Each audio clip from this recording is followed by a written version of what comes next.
The scar is 6 inches long, curved like a question mark along my left side.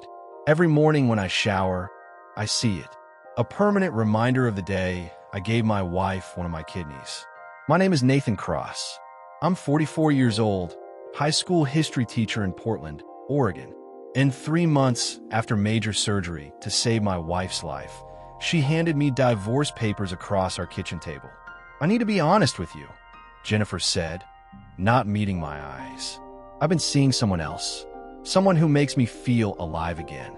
I was still taking pain medication, still couldn't lift anything over 10 pounds, still had medical bills we were paying off at $800 a month.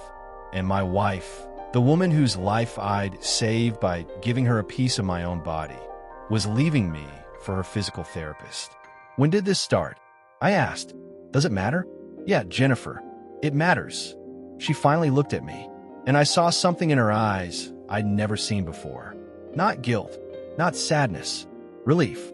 A month ago, maybe 6 weeks, which meant she'd started sleeping with him while I was still recovering for surgery, while I was still helping her with her medications, driving her to follow-up appointments, making sure her body didn't reject the kidney I gave her, the kidney that was keeping her alive so she could leave me.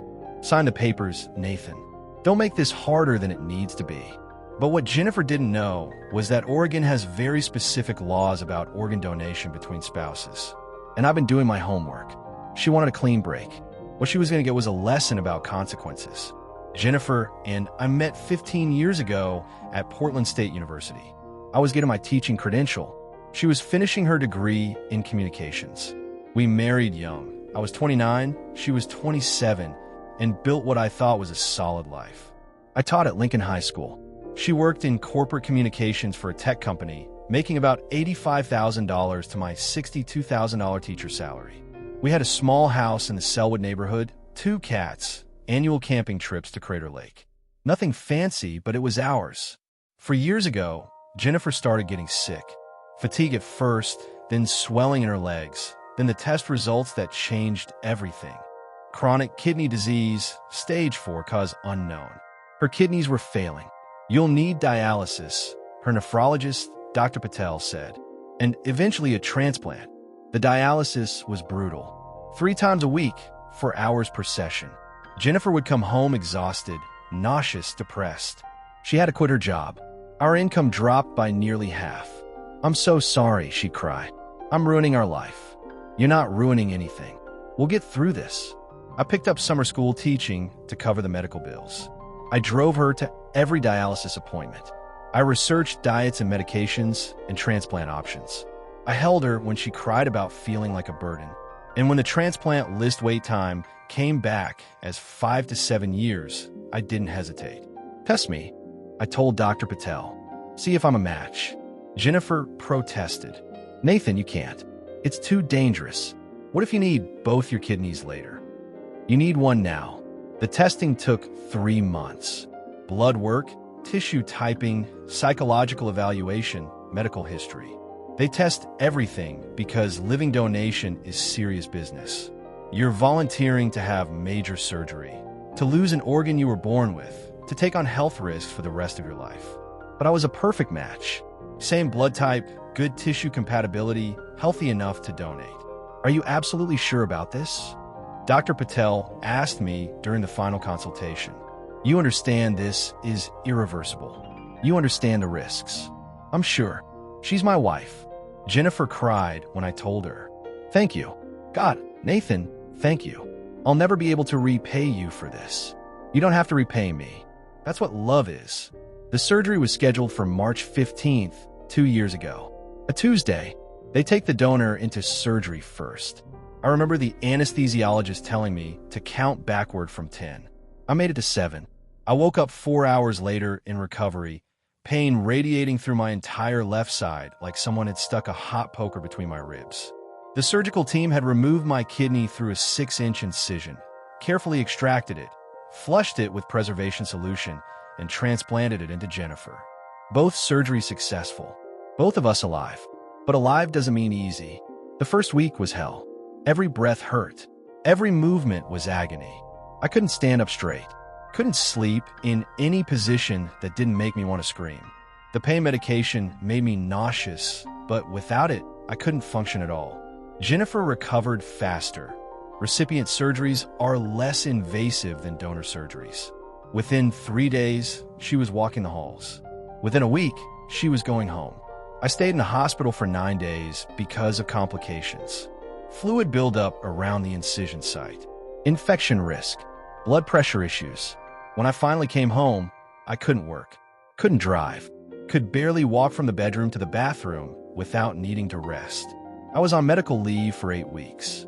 Jennifer, meanwhile, was thriving. My kidney worked perfectly in her body. Within a month, she had more energy than she'd had in years. Her color came back. Her appetite returned. She started talking about going back to work, about traveling, about all the things she'd missed. I feel like I got my life back, she said. I was happy for her. Even through my own pain and recovery, I was genuinely happy that the surgery had worked, that she was healthy again. I should have noticed that she never asked how I was feeling, never offered to help me when I struggled to get dressed or needed someone to drive me to follow-up appointments. My brother Travis ended up taking me to most of my post-op visits because Jennifer was too busy getting her life back together. I should have noticed that she started going to the gym, something she'd never done before, that she bought new clothes, that she started wearing makeup again and doing her hair every day, even when she wasn't going anywhere. I should have noticed that she was always on her phone, texting someone, smiling at the screen. But I was in pain. I was exhausted. I was still recovering from major surgery, and I trusted my wife. That was my mistake. I found out about the affair by accident. 6 months post-surgery, I was finally feeling close to normal. Still couldn't lift heavy things. Still had moments where the scar tissue pulled wrong and I'd get a sharp pain. But I was back to teaching, back to driving, back to living something resembling a regular life. Jennifer had started physical therapy to rebuild muscle mass she'd lost during the dialysis years. Her therapist was a guy named Marcus Webb, 35, former college athlete, the kind of guy who posted shirtless workout videos on Instagram. Marcus is amazing, she'd say. He really pushes me. I've never felt stronger. I was glad she had someone helping her. I wanted her to be healthy and strong. That's why I gave her my kidney in the first place.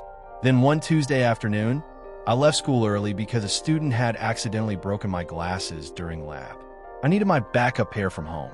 Jennifer's car was in the driveway. I walked upstairs. Our bedroom door was open. Jennifer was in our bed with Marcus. They didn't even hear me at first. I stood there for what felt like an hour, but was probably 10 seconds. When Jennifer finally saw me, she screamed. Marcus scrambled for his clothes. I just stood there. Nathan, Jennifer started. How long? It's not what you think. How long, Jennifer? 2 months ago. Maybe 3. Which minute started while I was in pain. While I was helping her heal. While my kidney kept her alive. Get out, I said. She left that night. Came back 2 days later with divorce papers. I didn't sign.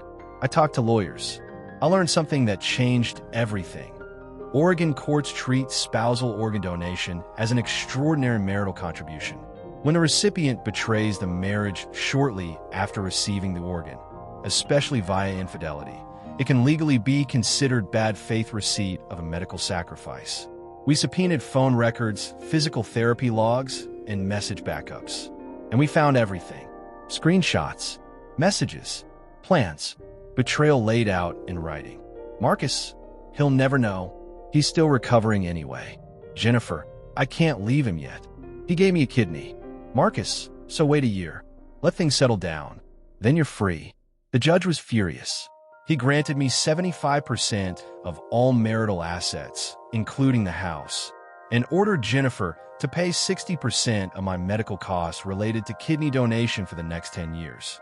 To accept an organ from a spouse while planning to leave the marriage, the judge wrote, is a profound betrayal this court cannot overlook. That was 14 months ago. Jennifer and Marcus broke up. Her finances collapsed. Everyone learned the truth. I kept the house, got a dog, started dating again.